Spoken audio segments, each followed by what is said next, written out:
Hello everyone, আসসালামু আলাইকুম। আমরা সকলে জানি যে জাতীয় পতাকা একটি দেশের একটি অনেক বড় একটা বিষয়। মূলত বলতে গেলে জাতীয় পতাকা হলো একটি দেশের স্বাধীনতা, আত্মত্যাগ এবং গৌরবের বিষয়। এটি শুধু রং আর কাপড়ের সমষ্টি নয়, এতে জড়িয়ে আছে লাখো শহীদের রক্ত, আমাদের ইতিহাস, আমাদের আত্মপরিচয়।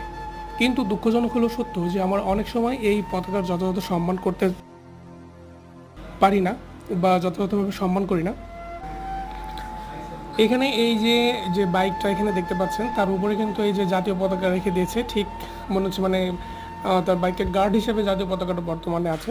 আসলে এই ভাইটি যে কাজটা করেছে বা এই বাইকের ওনার যে কাজটি করেছে এটা কতটা যুক্তিযুক্ত বলে আপনারা মনে করেন সেটা অবশ্যই কমেন্ট বক্সে জানাবেন। আসলে তিনি কাজটা ঠিক করছে নাকি ভুল করছে, এটা আমার দৃষ্টিকোণ থেকে মনে হচ্ছে এটা অনেক বড় একটা অন্যায় করে ফেলছে।